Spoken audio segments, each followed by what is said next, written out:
Yo Minasan, c'est la Ligue des Nakama, moi c'est Nsike, Mr. Prince, et aujourd'hui on va faire un édito, donc un édito spécial. Un édito d'ailleurs, voilà les couleurs là mec. Ouais, j'ai voit... pas fait exprès. Ouais mais tu vois, on croirait presque que tu l'as fait exprès. Presque. Puisqu'il pleut, il fallait une veste à capuche, j'ai pris la rouge. Et il fallait que tu mettes le t-shirt bleu. J'ai du sport à faire, je suis dans l'équipe bleue, fallait que j'achète un t-shirt bleu. Voilà. Les choses font que... Oh. Aujourd'hui c'est lui l'héritier. Ouais c'est bon, t'as le palmarès, c'est bon. T'as l'embargo. Oh tranquille, aujourd'hui c'est toi, je te laisse l'honneur. J'aurais dû commencer comme ça. Non mais voilà, bah évidemment, édito, bon vous savez de quoi on va parler, vous avez vu le titre, hein, là forcément. Vous n'habitez pas dans une grotte, vous savez ce qui se passe. Exactement, la grosse news, donc David Cohen-Sweat et Rachel Brosnan ont été castés pour interpréter Clark Kent et Lois Lane. Dans Superman Legacy de James Gunn. Évidemment, qui sortira en 2025. Oh, 2005. Back to the Future. En 2025. Donc, autant dire que moi, personnellement, je suis extrêmement content. Pareil. Parce que, bien évidemment... je crois que la dernière fois, je sais plus quand on en avait parlé, c'était dans des lives ou dans une vidéo. C'était un live ou une vidéo, je sais plus. Mais bon, bref, on en avait parlé. On parlait de la shortlist et puis c'est les deux noms qu'on avait ressortis le plus souvent. Quoi, donc, ouais, non, là, je suis vraiment content parce que c'était vraiment les deux que je voulais le plus pour les rôles. Même Rachel Brosnan, du coup... j'ai vu une petite scène à elle sur Twitter. Voilà. Puis en effet, c'est vrai que de ce que j'ai vu, ça peut le faire. Elle a le truc. Clairement, elle a ça peut le faire. Ça peut le faire grave. Donc, non, vraiment content. Elle a un gros palmarès. Ouais, elle a un Emmy, elle a un... Qu'est-ce qu'elle a? Enfin, elle a Golden Globe. Golden Globe aussi. Ah, c'est pas rien. C'est clairement pas rien. Voilà, et puis, bon, lui, de toute façon, on sait depuis un moment qu'il voulait interpréter le rôle. Oui. Voilà, il l'a dit depuis quelques années déjà. Donc là, vraiment, moi, je suis vraiment content, quoi. Je suis vraiment content. Je vois quand même que la majorité des gens approuvent. Hein. Franchement, il n'y a pas de... Oui. Je sais pas... Tu sais, on n'est même pas dans un cas un peu, tu sais, Robert Pattinson, qui avait pas été si mal accueilli que ça. Non, c'est parce que, bon, il y a quelques personnes qui ont quand même retenu leur leçon. Il y a plein de gens qui sont passés à outre Twilight aussi. Parce que, bon, le mec, il a une carrière au-delà de Twilight. Et là, je pense que c'est encore... ça fait moins polémique. Toute proportion gardée. Hein. C'est mieux passé parce que le mec ressemble à Superman, point. Là, autant Robert Pattinson, il y en a qui pouvaient gueuler parce qu'ils ne sont pas ou je sais pas quoi. Là, il faut juste qu'il passe à la salle. Voilà, c'est ça, mais comme tous. C'est rare que le mec il soit casté et qu'il soit déjà en forme pour jouer un super-héros. Bien sûr. C'est la base du truc. C'est normal ça. Mais non, mais je pense que c'est pour ça que c'est passé. Le mec il a clairement la tête. Et puis en plus, autre chose, depuis qu'on en a plus ou moins. Il est vachement grand en plus. En plus, 1m94. Comme ça. Et je crois qu'elle est pas très grande non plus, donc forcément ça va être parfait. À l'écran ça va être parfait, ça va être Superman et Lois, point. Voilà. Mais autre truc aussi, c'est que depuis qu'on avait plus ou moins laissé tomber Henry Cavill, le fancast numéro 1 c'était lui. Le fancast numéro 1 depuis c'était lui, donc forcément que ça passe plus.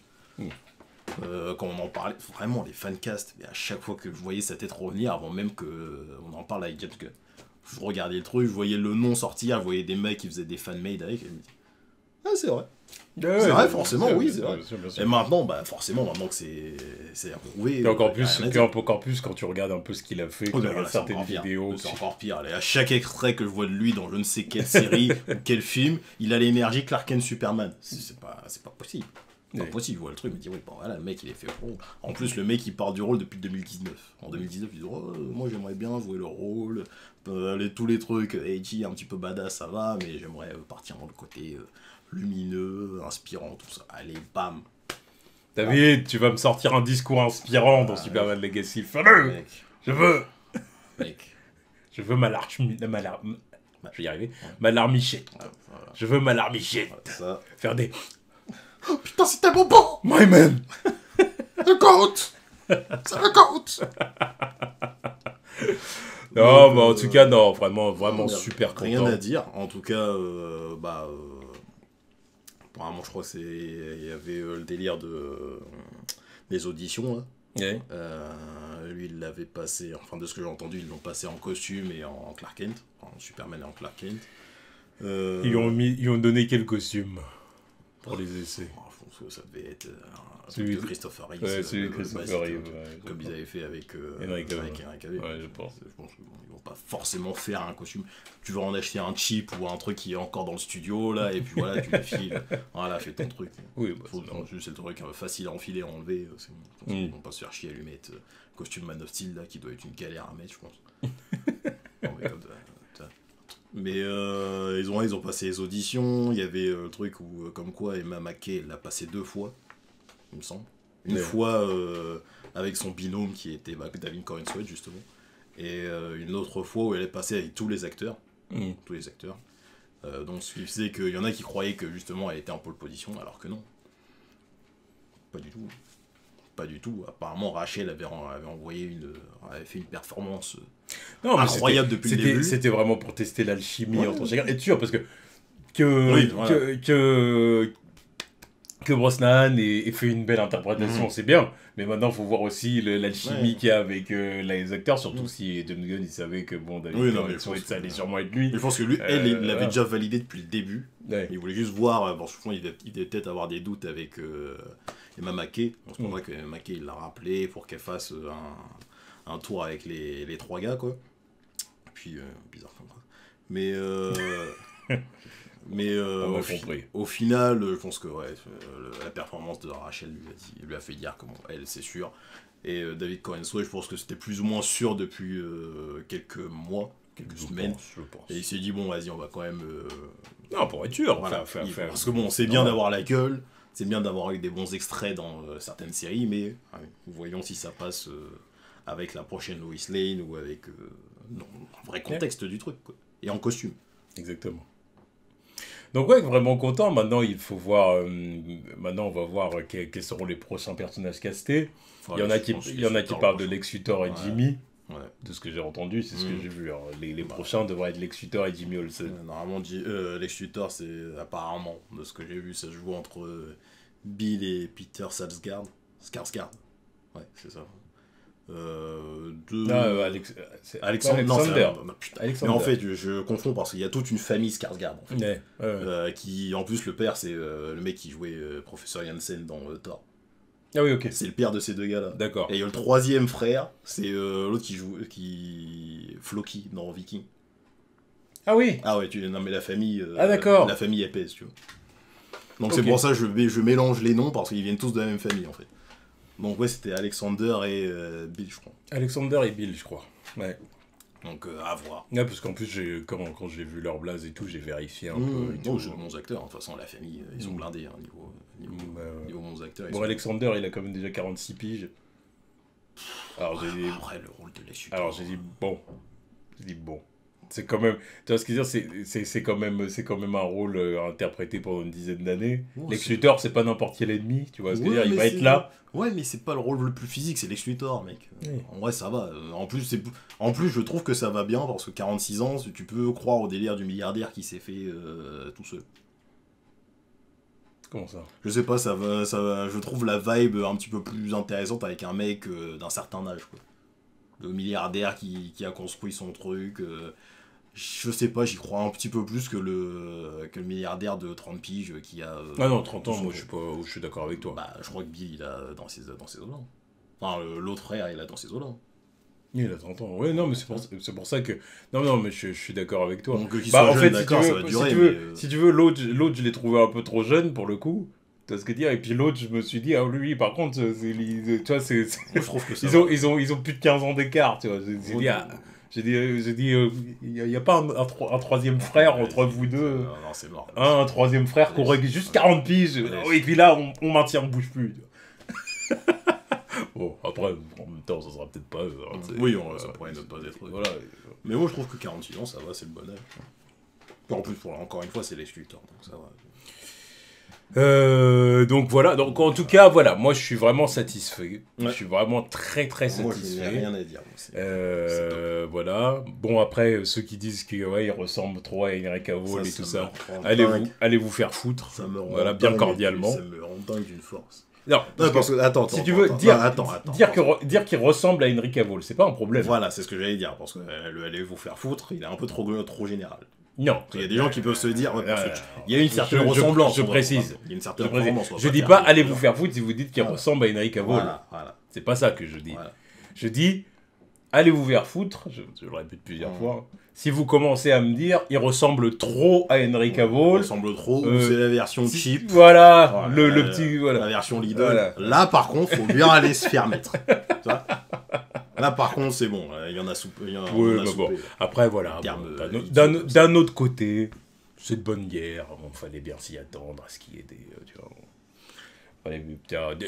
Ce qui compte, c'est que la majorité des gens soient satisfaits. Tu vois, voilà, c'est ça qui compte. Ouais. Et ce qui est le cas, honnêtement, c'est le cas. Quand je vois sur les réseaux et tout, il n'y a personne qui gueule vraiment. C'est parce qu'il ressemble au personnage. Il n'y a personne qui gueule vraiment. Encore, ça aurait été Nicolas Hoult. Encore une fois, pensez mais lui. Pensez à lui, parce que bon. Lui, en vrai, ça j'aurais gueulé aussi. Ah non, ça m'aurait fait chier. Ça m'aurait fait chier parce qu'il ressemble pas du tout. Ça fait pas du tout le truc. Ok, il est brun aux yeux bleus, mais ça s'arrête là. Non, mais il y a brun aux yeux bleus et brun aux yeux bleus. Voilà. Là, lui, ça l'aurait pas fait du tout. J'aurais dit, tu la première foirade, là, je monte pas dans le train. Parce qu'il a une tête assez ronde, tout ça, ça l'aurait pas fait. Il a une petite tête. Son manque de respect. Non, mais c'est la forme de son visage. Une petite tête qui va pas avec Superman, en fait. Je pense pas à Superman quand je le vois. Je pense pas à Bruce Wayne non plus. Donc c'est pour ça qu'il s'est fait recal des deux. Mais justement, attention pour la prochaine fois qu'il a essayé de pécho un rôle, je sais pas ce que ça va être, mais j'espère que ça lui correspondra plus. En tout cas, voilà, je suis content parce que je vois que James Gunn, quand même, essaye d'être accurate. Voilà, il part dans le comics accurate. Voilà. Là j'aime beaucoup. Parce je pense qu'il a conscience aussi que c'était un truc sur lequel il fallait pas se louper. Bien sûr. Ouais, là, pour moi, ça démarre déjà bien. Oui, c'est ça. Si tu veux, toutes les déclarations qu'il a faites sur ce qu'il veut faire avec le personnage, tout ça, ce qu'il veut faire même avec DC en général, déjà tout ça me plaît. Maintenant, il me sort ces deux-là. Alors là, je commence à rentrer en validation, vraie validation. Maintenant, voilà. Continuons sur cette lancée.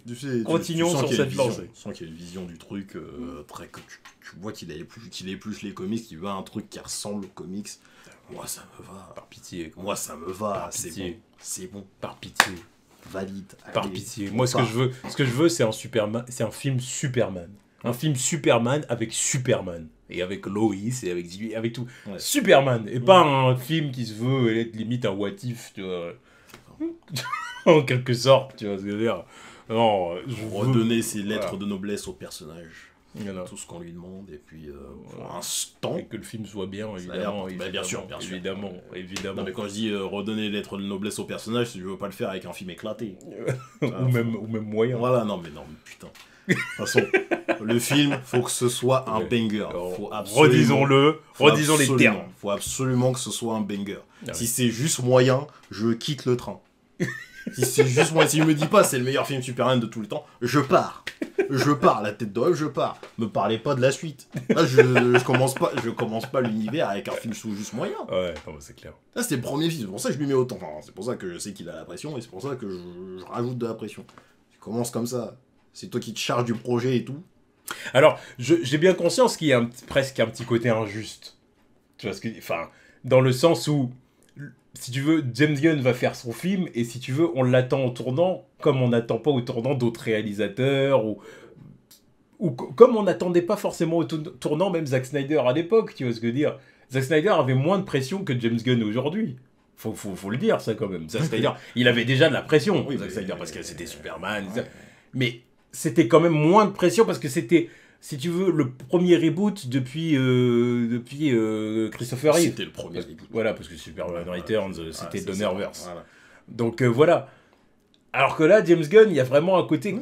Si tu veux, il y a tellement de gens qui ont été déçus de Snyder ou qui l'ont adoré, que passer derrière, maintenant, c'est genre... Les regards sont braqués sur lui en mode ça a intérêt d'être bien. Bien sûr, mais c'est pour ça que je trouve pas ça non plus injuste, parce que tu t'attaques tu t'attaques à Superman. Le mec, il a très peu de films déjà. comparé à Batman et Spider-Man. C'est vrai. Donc là, c'est seulement la 4e itération du personnage au cinéma. Je trouve ça quand même affolant. Affolant. Et c'est parce que les films qu'on a eus depuis les années 2000 n'ont pas cartonné. Donc, la pression est légitime. Oui. Là, après autant d'échecs autour du personnage, ce qui me frustre au plus haut point, c'est le boss du studio qui reprend le truc, qui va écrire le projet, qui supervise absolument tout. Ah oui. La pression est justifiée. La pression est justifiée. Donc si tu te foires, mec, désolé, mais voilà, tu savais dans quoi tu t'engageais, tu t'es foiré. Désolé, mais là, en plus, premier film qui amorce l'univers, en plus il l'a dit, premier film qui amorce l'univers, tout, on part de là. Tu te foires, je me barre. Là, me parlez pas de la suite. Je me parlais pas de la suite. D'ici, à partir du moment où s'ils foirent ça, c'est fini. Il faut absolument que les critiques générales soient meilleures que Man of Steel, en fait. Non, c'est ce que je dis. Parce que Man of Steel, c'était mitigé. Man of Steel, c'était mitigé. Il faut que là, vraiment, les critiques soient bonnes, si ce n'est dithyrambique. Voilà. Mec. Au moins bonne. Ouais. Je vais pas dire dithyrambique, mais au moins qu'elle soit très bonne. Mec. En général. Sa seule concurrence, c'est Superman 1. Faut que ce soit même level ou au-dessus de Superman 1. C'est tout. C'est tout. Ouais, en termes de critique. Ouais. Bah c'est tout. J'en ai marre que la référence de Superman, ce soit Superman 1, des années 80, de 79. 78. De 78, c'est pas scandaleux ça. 78. Merde. Maintenant on avait 8 ans. J'ai jamais vu. Putain, ce n'est pas possible un truc comme ça. Tu me parles de Batman ou Spider-Man, chacun a sa référence selon les générations qui sont là en train de discuter avec nous sur les réseaux. Tu vois. Superman, la référence de Superman, c'est 78.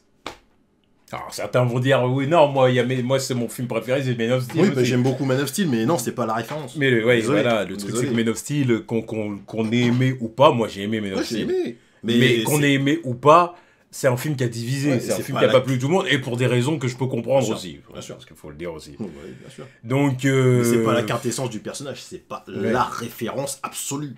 C'est pas la référence absolue, désolé. C'est désolé. Avec objectivité, c'est pas possible. Mais dans les top films all time, à aucun moment, Man of Steel est devant Superman 1. Que ce soit cinéma tout court ou comic book movie, à aucun moment il est devant. Après ça, tout dépend ça. Après, toi, c'est ce que tu penses.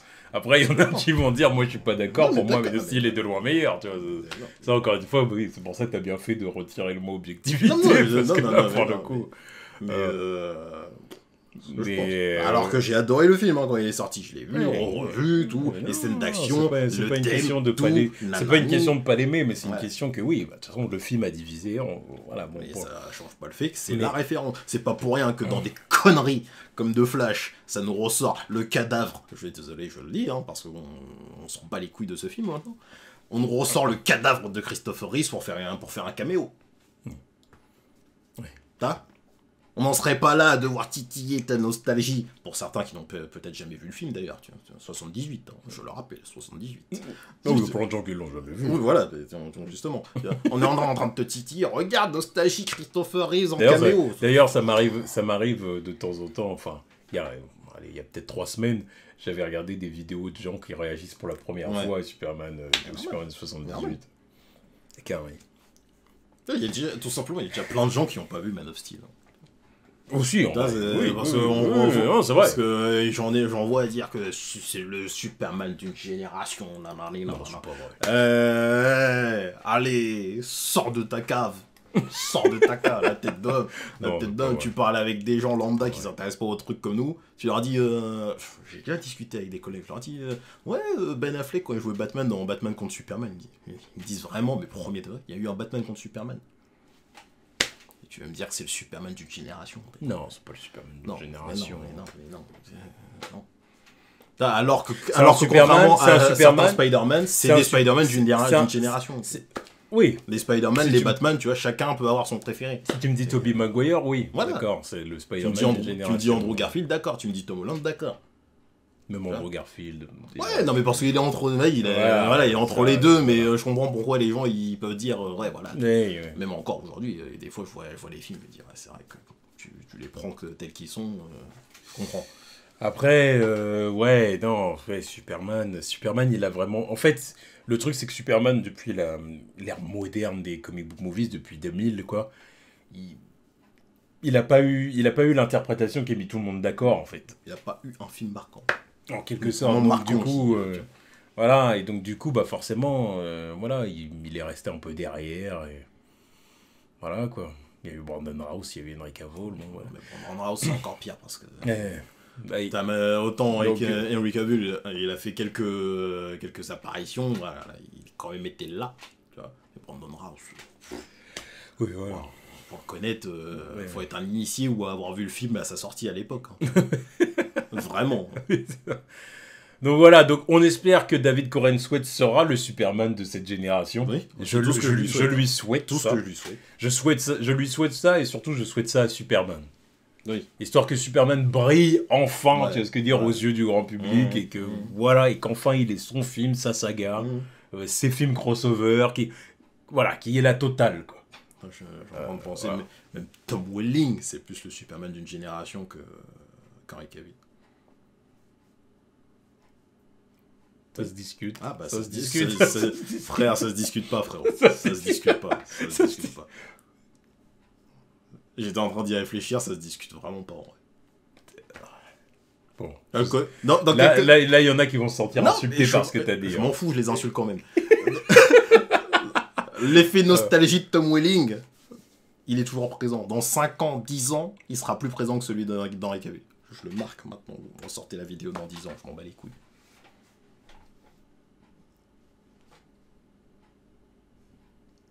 Je pense en fait le truc avec Henry Cavill, je pense que c'est ce que je vais dire. Je te rejoins sur le fait que à mes yeux, en tout cas, je pense que c'est pas vraiment le Superman d'une génération. C'est un Superman qui a plu à beaucoup de gens, mais de là à parler du Superman d'une génération, non. Par contre, je pense que le mec a tellement un facteur cool guy. Oui. Il est tellement... Les gens l'apprécient vraiment, que si tu veux, c'est un gars qui, grâce à Superman, s'est quand même fait connaître. Bien sûr. Et maintenant, il est dans le paysage et on l'aime bien. Voilà, on l'aime bien en tant qu'Henry Cavill, en fait. Tu vois ce que je veux dire moi, c'est plus comme ça que parce que, en dehors des films, il dégage plus un truc de Superman. En dehors des films. Alors que Tom Welling, que je le vois ou pas, que je l'ai pas revu, je l'ai vu par le biais de certaines interviews, le mec, même si je l'aurais pas revu, la référence Tom Welling, c'est un Superman, c'est... Il a marqué l'histoire de Superman. On va pas commencer à dire je sais pas quoi. Il l'a interprété pendant 10 ans non-stop. C'est même pas comparable. Oui. C'est même pas comparable. Il y a des gens, ils ont découvert l'univers de Superman avec Smallville. C'est vrai. Les gens, ils ont de base leur univers dans leur tête. Superman, c'est Smallville. Pour beaucoup de gens, oui, c'est vrai. Ça, quand à l'époque, ça parlait de Man of Steel, là, quand le film est sorti, qu'on a commencé à regarder, ça cherchait des références à Chloé Sullivan, tu te rappelles? C'est vrai. Chloé Sullivan, tout. Oh, Lana, elle a eu que ça comme rôle. Oui, c'est vrai. En vrai, Lana, normalement, on s'en bat les reins de cette meuf. Normalement, on s'en bat les reins. C'est l'amourette de Superman à l'époque, de Clark dans ces années Smallville. Basta, normalement. Mais non, les gens, ils la retiennent parce que on se l'est tapé pendant 10 ans dans la série. Donc, il y en a, ils l'associent encore plus que Lois Lane, des fois. Je dis, il y en a, pas la majorité. Je dis, il y en a. Oui. Mais en vrai, oui, tu t'es tapé 10 saisons de Smallville. Comment on s'est fait chier avec Lana, là, dans tous les sens. Tu te disais, oh, c'est bon, vas-y, casse-toi de la série. Mais bon, il l'associe à Superman. C'est peu dire. Il l'associe dans la mythologie de Superman. C'est tout. Non, mais c'est ça, c'est voilà. Vous êtes d'accord ou pas avec l'argumentaire de Prince, mais je trouve qu'il y a du vrai. Oui, il y a du vrai, bien sûr qu'il y a du vrai. Il y a du vrai dans ce que dit l'homme, il y a du vrai. Sinon, j'ouvrirai pas ma bouche. Je sais ce que je dis, j'ai réfléchi à ce que je dis. Tu vois, je l'ai réfléchi avant d'ouvrir ma bouche. Attends, est-ce que je vais dire de la merde? Non, je sais très bien ce que je dis. J'ai analysé dans les quelques... Ça se défend. Ouais. Ça se défend. Mais oui. Ça se défend. Voilà. Enfin bon, en tout cas, voilà, David Corenswet, on lui souhaite que du bon. Rachel Brosnahan du coup, aussi. Rachel Brosnahan aussi. Voilà, j'espère que ça va vraiment être, qu'elle va marquer les esprits aussi en tant que Lois. Parce que c'est vrai qu'on parle aussi de Superman, mais en tant que Lois, j'espère aussi qu'elle va marquer les esprits. Elle a un boulevard. Parce que pour moi, là, vous savez très bien, à mes yeux, qui est la meilleure Lois Lane de tous les temps. D'ailleurs, si vous ne savez pas, on a 2 belles vidéos sur Lois Lane et Superman, qui sont les meilleurs Superman et Lois. La vidéo Superman doit être actualisée. Pour moi, la meilleure, c'est Terry Hatcher. Enfin, les 2 vidéos doivent être actualisées maintenant. D'ailleurs, oui. Parce que, bon... Elizabeth Tulloch, là, de Superman et Lois, franchement, elle se défend très bien. Sacré dossier. Voilà. Bref, comme ça, Terry Hatcher. Mais donc voilà, mais elle, voilà, je lui souhaite vraiment du bien. Surtout qu'elle, ça va être la Lois du cinéma. Ouais. Les autres, c'était des séries télé, tu vois. Donc bon, c'est très bien pour des séries télé et tout. Elle, par contre, oui, pour ce qui est du cinéma, comme tu dis, elle a un boulevard. Elle a un boulevard. Parce que les comparaisons avec merde. Comment il s'appelle? Margot Kidder. Non, Margot Kidder. C'est encore. Je te dis, c'est pas que je la considère plus, oui, mais c'est trop vieux pour. C'est trop vieux pour certains. C'est ça en fait que je veux dire. Oui. Là, c'est loin. Puis c'était léger. Voilà, c'est loin. C'était léger. À part. Voilà. Non mais voilà. On reconnaît pas Clark. Non mais voilà, tu vois. En plus, elle, pourquoi je la considère presque son job de journaliste. Non mais voilà. Pourquoi je la considère presque plus dans la conversation, c'est qu'elle contribue encore trop au fait que ça rendait Superman un peu moins intéressant. C'est le genre de dire, vas-y, comment ça se fait que cette idiote, elle comprend pas le truc.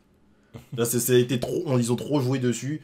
Au bout d'un moment, pour moi, cette relation-là, elle a trop contribué au fait que le personnage de Superman, c'est un peu le, vas-y, lui, tu vois, le truc des lunettes et tout, leur relation à eux deux, là, ça me saoule un peu d'y penser. Non, je vois ce que tu veux dire. Ça me saoule un peu d'y penser parce que j'ai l'impression que ça n'a pas apporté grand-chose à Superman, en fait. Il n'y a pas grand-chose, non. Disons, enfin, attention, ils ont quand même contribué à repopulariser Superman à une époque où il avait une perte de vitesse dans les comics et tout. Voilà, ça reste quand même Christopher Reeve et Margot Kidder. On ne va pas leur manquer de respect. Je leur enlève pas ça. C'est juste que c'est un film de... Il y a des trucs qui sont restés dans cette époque. Voilà. Il y a des trucs qui ont endommagé l'image du personnage, je veux dire. Voilà, oui, ça je suis d'accord. C'est-à-dire qu'on a besoin d'une version moderne avec de versions modernes actuelles. Voilà. Et qu'ils aient une relation qui évolue contrairement à l'époque où ils étaient... Voilà, c'est ça. C'est ça, et puis on n'en sort pas. À contrario, à celle avec Amy Adams, la relation est créée vite fait, il n'y a même pas de relation Clark et Lois. C'est genre, elle est direct dans la confidence, bon, vas-y, d'accord, super. Ils ont voulu évacuer le truc, justement à cause de ça, tu vois. Justement à cause de ça, vas-y, on évacue le truc, ici ils savent elle sait qui il est, bon, voilà, c'est bon. Et au-delà de ça, il n'y a pas d'alchimie, il n'y a rien. Journaliste, d'accord, hein, mais un meilleur détective du monde d'ailleurs, meilleur que Batman. je dis ça comme ça. Hein, bon, voilà. Mais il manquait un truc, il n'y avait pas l'alchimie pour moi. Je reconnais pas le couple Lois et Clark. Et puis au-delà de l'alchimie, je trouve que sa Lois, elle était un peu trop soft. Oui. Ouais. Ça manquait de. Ok, alors oui, elle avait quand même un côté rentre dedans, tu sais, surtout dans Men of Steel, tu vois que la meuf, alors est-ce qu'on va arrêter le truc du Pink Contest, machin, compagnie, ok, bon, d'accord. Elle avait quand même ce petit truc-là. C'est un peu lèche. Mais c'est lèche. Voilà, Lois Lane, faut qu'elle soit quand même plus dynamique, quoi. On y va. Je veux une Lois Lane. Let's go Smallville, quoi, allez. Je veux une Lois Lane qui mérite son Pulitzer, tu vois. Je la vois, vas-y, voilà, c'est bon. C'est elle mérite son Pulitzer. C'est pas des trucs... Ouais. Donc, et puis en plus, hâte de voir comment ils peuvent interpréter la version du journalisme à notre époque aussi. Comment ils vont faire le truc. Mais bref, je suis hypé. Après, tout en partant du principe aussi que ça reste quand même un univers fantastique, donc ils peuvent jouer quand même avec une certaine... comment dire... Ouais, bah jouer avec ce qu'on sait du monde réel, quoi. Bien sûr. Tu vois ce que je veux dire, c'est... bon, voilà.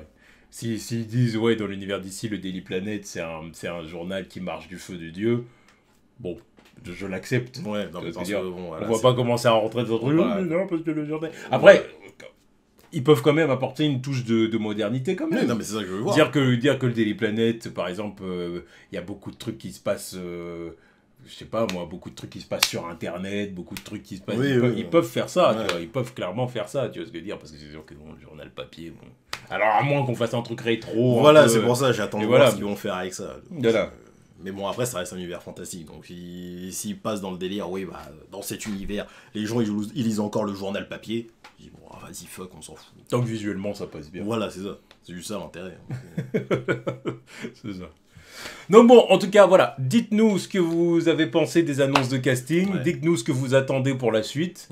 Et puis, bah voilà. Puis, bah, dites-nous si vous êtes d'accord avec tout ce qu'on a dit. Ouais. Si vous êtes d'accord avec les affirmations de Prince. Bien sûr, vous allez être d'accord. Il y en a qui ne vont pas être d'accord. Tout ce que j'ai dit est factuel. Mais non, mais ça se défend ce que tu as dit. Tout ce que j'ai dit est factuel. Moi, personnellement, voilà. Enfin, bon. Donc voilà, lâchez vos commentaires et vos likes. Allez, tchuss.